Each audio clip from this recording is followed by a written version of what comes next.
రాజపురం అనే గ్రామంలో శాంతమ్మకు 2 కొడుకులు. ఆమె పెద్ద కోడలు క్రూరమైన స్వభావం కలది. ఆస్తి కోసం తన చెల్లిని ఆ ఇంటికి కోడలు చేయాలనే ఆలోచనతో తన అత్తగారిపై ప్రేమ ఉన్నట్లు నటిస్తూ సేవలు చేసేది. శాంతమ్మకు తన మనవడంటే ప్రాణం.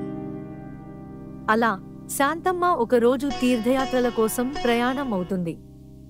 ఆమె పెద్ద కొడుకు తన మనసులో, అమ్మా, దయ లేకుండా నన్ను ఈ భార్య అనే రాక్షసి దగ్గర వదిలి వెళ్ళావు అని బాధపడతాడు.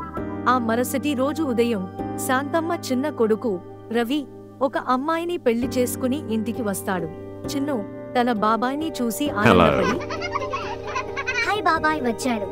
అమ్మ త్వరగా రా, బాబాయ్ వచ్చాడు. లత ఆశలు మట్టిపాలు కావడంతో పట్టరాని కోపంతో, రవి, ఎంత పని చేశావు? మాకెవరికి చెప్పకుండా ఎవరో అనామకురాలిని పెళ్లి చేసుకొని వస్తావా? నీకు ఎంత ధైర్యం? వదినా, తను అనాథ, మంచి మనసున్న అమ్మాయి. అత్యవసర పరిస్థితులలో పెళ్లి చేసుకోవాల్సి వచ్చింది. నన్ను క్షమించు వదినా. వచ్చాడండి దయాశాలి. చీచీ. రంగారావు తన తమ్ముడి అవస్థ చూడలేక, లత, చాలు, ఇంకా ఆపు. ఇప్పుడు ఆమె ఈ ఇంటి కోడలు, వాడు నా తమ్ముడు. నీకు ఎంత హక్కు ఉందో వారికి అంతే. ముందు నువ్వు లోపలికి వెళ్ళు. దాని మాటలు పట్టించుకోకుండా ముందు మీరు లోపలికి రండి. మీరేంటండి వాళ్ళకి సపోర్ట్ చేస్తారు? అని గొడవపడి వారి మెడలోని పూల దండలను లాగేసింది. తన మరిదిని తీసుకెళ్లి కోపంగా, మీరు ఈ స్టోర్ రూమ్ లో ఉండండి. ఎందుకంటే నువ్వు ఏం సంపాదించటం లేదు. మీ అన్నయ్య సంపాదించింది తింటున్నావు. ఇన్నాళ్ళు నువ్వు నా చెల్లిని పెళ్లి చేసుకుంటావు అని మరిదిగా గౌరవించాను. బాగా మోసం చేశావు. లత కోపంగా, మీరేమీ మాట్లాడకండి. మీ తమ్ముడిని ఇంట్లోకి రానివ్వడమే ఎక్కువ. కోపంగా, ఈ సద్ది అన్నం తినండి. హా, తింటే తినండి, లేకపోతే లేదు. నీకు అంత పౌరుషం ఉంటే డబ్బు సంపాదించుకో. మంచి అన్నం కావాలంట దిక్కుమాలిన సంత. ఛీ, ఇదంతా నా వల్లే జరిగింది. మీరు ఎన్నో మాటలు పడాల్సి వచ్చింది. నన్ను క్షమించండి. బాధపడకు రీతు, నాగమ్మ మనల్ని రక్షిస్తుంది. నమ్మకం పెట్టుకో. కొత్త కోడలివి కదా, ఇల్లు శుభ్రం చెయ్యి, ఆ తర్వాత వంట చెయ్యి అని ఆర్డర్ వేసింది లత.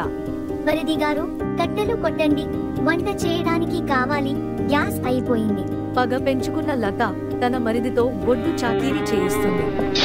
నా తమ్ముడిని, మరదలిని ఇంతలా కష్టపెడుతున్నావు ఎందుకే? నువ్వు మనిషివా, రాక్షసివా? అంతా రోషమ్మ. ఇక్కడ ఊరికే పెట్టడానికి డబ్బులేమీ చెట్లకి కాయట్లేదు. పని చేస్తేనే తిండి, డబ్బు సంపాదించమనండి. బాధగా, అమ్మా, చేతులు నొప్పి భరించలేకపోతున్న రీతు దీనంగా ఏడుస్తూ, అయ్యో, బాధపడకండి, మనకెందుకు ఈ బాధలు? అమ్మ నాగమ్మ రక్షించు తల్లి. బాబాయ్, అమ్మకి డబ్బు పిచ్చి. నువ్వు పట్నం వెళ్ళి బాగా డబ్బు సంపాదించు. నువ్వు తిరిగి వచ్చేదాకా పిన్నిని నేను చూసుకుంటాను. ఆ మాట విని రవి ఆనందపడి, చిన్ను, పిన్నిని నువ్వు చూసుకుంటావా? అవును బాబాయ్.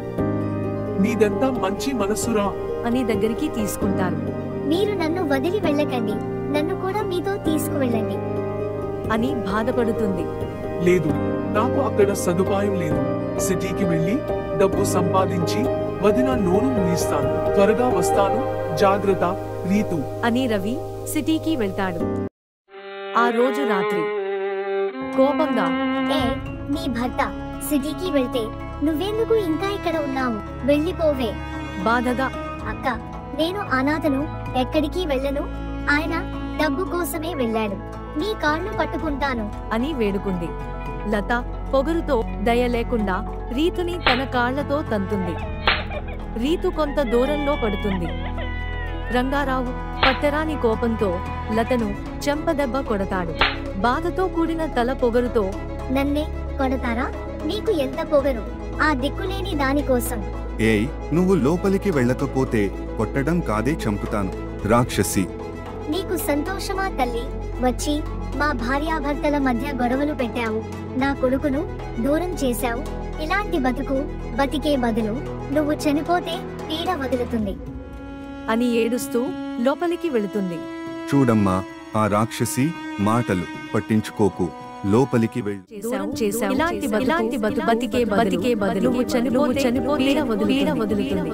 లత మాటలు పదే పదే గుర్తుకు వచ్చి రీతు చనిపోవాలని బావి దగ్గరకు వచ్చి అమ్మా, నాగమ్మ, నన్ను క్షమించు అని దూకబోయింది. అంతలో పిన్ని, నన్ను వదిలి వెళ్ళకు, నీకు నేను వద్దా అని అడుగుతాడు.